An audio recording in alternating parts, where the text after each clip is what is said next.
jaamacadda Admas ayaa ardayda kulliyadaha kala duwan ee jaamacadda u furtay tartan ciyaareedka koobka sanadlaha ah ee ay jaamacaddu u qabato ardayda. Tartan ciyaareedkani ay soo qabanqaabisay jaamacadda Admas ayaa waxaa ka soo qayb galay mas'uuliyiin ka tirsan wasaaradda dhalinyarada ciyaaraha, xogayaha fulinta ee gobolka Maroodijeex, xildhibaan Dayib oo ka tirsan mudanayaasha golaha guurtida, hormuudyada kala duwan ee kulliyadaha jaamacadda Admas. Tartan ciyaareedkani ayaa looga dan lahaa isdhexgalka ardayda dhigata kulliyadaha kala duwan ee jaamacadda. Ugu horreyn waxaa halkaasi ka hadlay Cabdinaasir Xasan, waxa uuna ka warbixiyey isla markaana uu ku dheeraaday muhiimadda ay leedahay tartan ciyaareedkani maanta loo furayo ardayda kulliyadaha kala duwan ee jaamacadda Admas. tartankan waa markii lixaad si isdaba joog ah ay jaamacadda Admas University ay u soo qabanqaabisay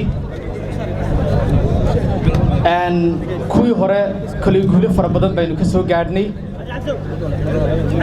waxyaabaha casharada ugu badan ee jaamacadda laga qaato waxa ugu muhiimsan inta badan kuma koobna uun kalaasyada dhexdooda, waa kuwa kalaasyada dibaddooda ka dhaca ee extra curriculum activities loo yaqaano, kana qayb ayuu ka yahay. tartankaasi waxa uu idin bari doonaa leadership skillska, managementka, challengeska faraha badan leh ee idinka hor imanaya.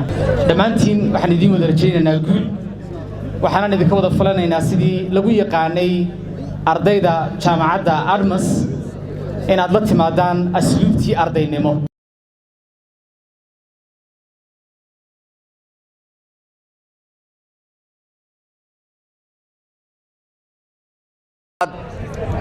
waxaan u mahad celinayaa gudoomiyaha jaamacadda Admas iyo tiimkiisa sharafta mudan ee sababay inaynu maanta kulankan isugu nimaadno, ee sababay in uu dhallinyaradii uu wax u dhigayey koob u qabto.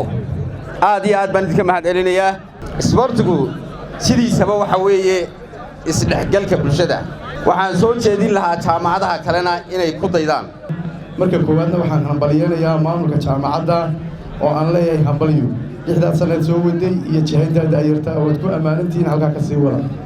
faa'iidada isboortiga lama soo koobi karo. waxaan ognahay inuu ilaaliyo amniga, waxaan ognahay inuu caafimaadka ilaaliyo, inuu ilaaliyo waxbarashada kor u qaado, inuu badqabka iyo isdhexgalka bulshada kor u qaado. faa'iidadooda ma soo koobi karno. waxaan leenahay wasaaradda dhalinyarada ciyaaraha way ku amaanan tahay hawlqabadka ay hayso halka inay ka sii wado. daayarta waxaan ku boorinayaa hawsha imanka halka ciyaartooyga aad ku ciyaaraysaan inaad is ilaalisaan oo aad garsoorka ilaalisaan, tustaana dadka isboortigu wuxuu yahay iyo akhlaaqadiisa. gabagabadii agaasimaha waaxda ciyaaraha ee wasaaradda dhalinyarada ciyaaraha ee Jamhuuriyadda Soomaaliland Cabdirashiid Caydid Yaasiin oo halkaasi ka hadlay ayaa ka warramay tartan ciyaareedkan iyo muhiimadda uu leeyahay iyo sidoo kale sida ay wasaarad ahaan ay u dhiirigelinayaan, isagoo jaamacadda ku bogaadiyey tartankani ay maanta soo qabanqaabiyeen ee ay u furayaan ardayda kulliyadaha kala duwan ee jaamacadda. runtii waa arrin ku dayasho mudan waanu kaga dayan doono inaannu tartamada joogtayno annaguna. ciyaaruhu waa isdhexgal, waa walaaltinimo, waa wada shaqayn. waxaan kula dardaarmayaa inaad ciyaartooyga maadaama aad akademig tihiin inaad hormood u noqotaan ama tusaale u noqotaan akhlaaqda ay ciyaaruhu leeyihiin oo laydinkaga daydo. waxaannu wasaarad ahaan noo qorshaysan inaannu bisha koowaad ee sannad kasta qabanno tartankii jaamacadaha oo ay caasimaddu ka bilaabi doonto. Admas waxa ay haysataa fursad ay ku xulaan xulkii jaamacadda Admas. Cabdiraxmaan Maxamed Cabdilaahi iyo Axmed Jaamac, warbaahinta qaranka magaalada Hargeysa.